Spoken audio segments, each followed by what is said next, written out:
சிலப்பதிகாரம் தமிழ் நாடகம். தலைப்பு நீதியை நிலைநாட்டிய சிலம்பு. சிலப்பதிகாரம் இளங்கோவடிகளால் இயற்றப்பட்ட ஒரு மகா காவியம். முன்கதை சுருக்கம். பூம்புகார் நகரில் வாழ்ந்த பெருவணிகன் மாசாத்துவானின் மகன் கோவலனுக்கும் பெரும் செல்வந்தர் மாநாயகனின் மகள் கண்ணகிக்கும் திருமணம் நடைபெற்றது. புகார் நகரில் நடைபெற்ற விழாவில் நடன கலைஞரான மாதவியை கோவலன் சந்திக்கிறான். பின்பு மாதவியுடன் வாழ்ந்த காலத்தில் தன்னுடைய செல்வங்களை எல்லாம் இழக்கிறான். ஒரு நாள் கோவலன் தன் தவறை உணர்ந்து கண்ணகியின் நற்பண்பும் பொறுமையும் நினைத்து அவளிடம் திரும்பிச் செல்கிறான். கண்ணகி கோவலனை மன்னித்து மதுரை நகருக்கு அழைத்து சென்று தம் புதிய வாழ்க்கையை தொடங்குவதற்காக தன் காலில் உள்ள ஒரு சிலம்பை விற்க கண்ணகியை கோவலனை பொற்கொள்ளரிடம் அனுப்பினாள். சிலம்பு விற்க சென்ற கோவலனின் தலை துண்டிக்கப்பட்டது. அதனால் கோபமடைந்த கண்ணகி நீதி கேட்பதற்காக மதுரை பாண்டிய மன்னரின் அரசவைக்கு செல்கிறாள். பின்பு நடப்பதை நாம் நாடகமாக பார்ப்போம். கிளிப் இருக்காமா? காட்சி 1. இடம் அரசவை. கதாபாத்திரங்கள்: பாண்டிய மன்னர், மகாராணி கோப்பெருந்தேவி, அமைச்சர்கள், வாயிற்காவலர்கள், கண்ணகி.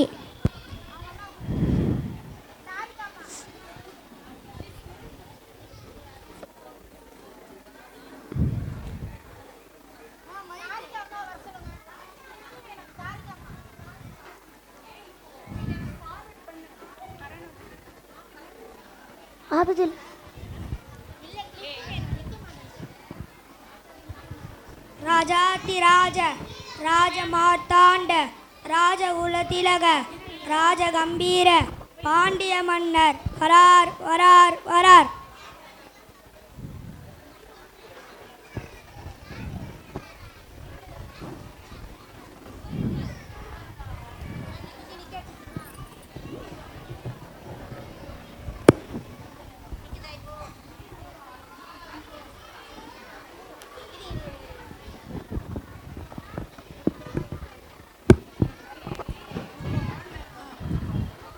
காவலரே, காவலரே, கையில் சிலம்பும் கண்ணில் நீரும் கொண்டு ஒருத்தி வந்திருக்கிறாள்.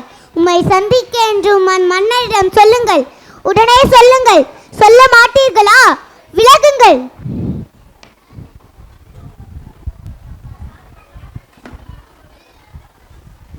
அரண்மனை காவலர்களை மீறி ஆவேச கோலத்தில் உள்ளே நுழைந்திருக்கும் நீ யார்?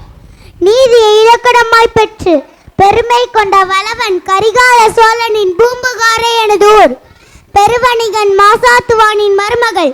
என் பெயர் கண்ணகி. உனது முறையீடு என்னவோ? நீதி வலுவான் நெடுஞ்செழிய பாண்டியனை துணிந்து இகழ்ந்து உரைக்க வந்திருக்கும் கண்ணகி. என்ன?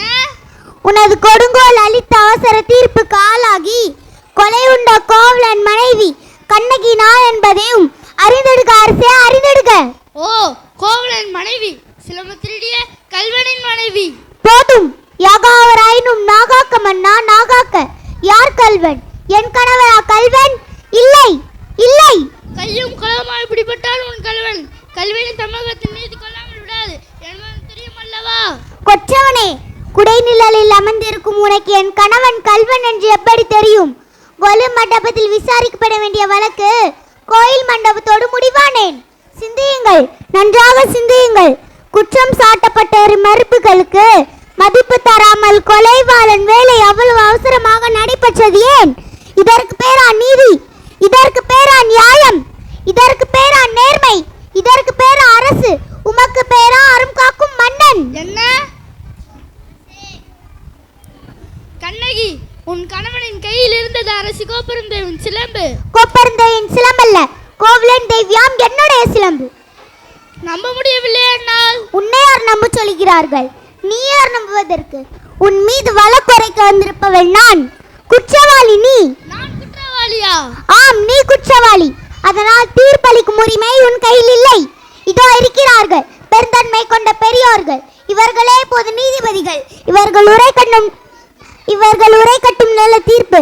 கோப்பெருந்தேவின் சிலம்பை கோவலன் திருடினான் என்பது குற்றச்சாட்டு. அதற்காக மரண தண்டனை. அது ஆராய்மல் அளித்த தீர்ப்பு. அதற்கு மன்னன் பொறுப்பு. இது என் வழக்கு. வழக்கிற்கு என்னவா ஆதாரம்?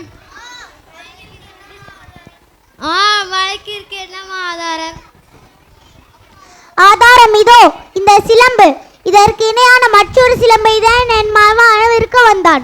மா பாவிகள் அவரை கொன்று குவித்து விட்டார்கள். அப்படியென்றால் அரசு அணிந்திருக்கும் சிலம்பு அவற்றில் ஒன்று என்னுடையது. அதற்கு ஆதாரம்? மதுரை பாண்டியா, உங்கள் மனைவி அணிந்திருக்கும் பழைய சிம்பிளுள்ளவை முத்துக்களா மாணிக்கங்களா? முத்துக்கள், அதுவும் கொற்கை முத்துக்கள். என்னுடைய சிலம்பில் உள்ளவை மாணிக்க பரல்கள். அப்படியா? அதையும் பார்ப்போம். தேவி, அதை இப்படி கொடு.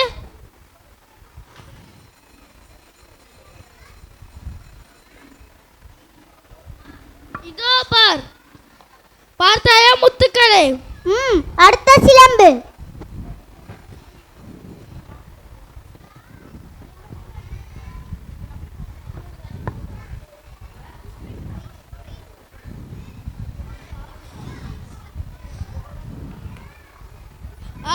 மாணிக்கங்கள். மாணிக்கங்கள் அல்ல, இரத்த துளிகள். தர்மத்தின் கண்கள் வடிக்கின்ற இரத்த துளிகள். பாண்டியா, உனக்கு இன்னும் சந்தேகம் இருந்தால் என்னுடைய மற்றொரு சிலம்பு. மாணிக்கங்கள். அமைச்சர்களே, அரும்பெரும் சான்றோர்களே, இதற்கு என்ன பதில்? தலை தொங்கிவிட்டதா? நீதி கவிழ்ந்து விட்டதா? வாய் அடைந்து விட்டதா? நெடுஞ்செழிய பாண்டியனின் அறம் மரம் திறம் அத்தனை மண்ணோடு மண்ணாக அழிந்து விட்டதா? உன் செங்கோல் ஆட்சி எங்கே? உன் மணிமுடி எதற்கு? உனக்கு வேங்கொற்ற குடை எதற்கு?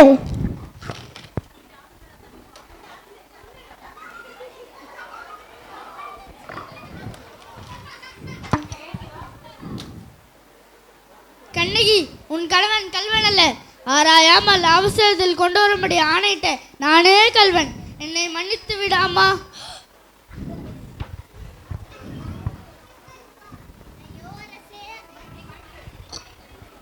ஐயோ அரசே, அரசே, அரசே, நீதி தவறியதால் வளைந்த செங்கோலை உங்கள் உயிரையே கொடுத்து நிமிர்த்தி விட்டீர்கள்.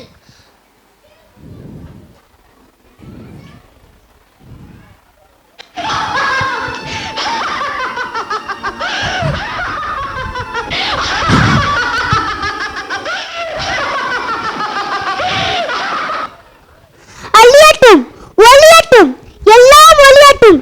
என் நெஞ்சிலே மூண்ட நெருப்பே, நீதி தவறிய மதுரையை அழித்து விடு, அடியோடு அழித்து விடு.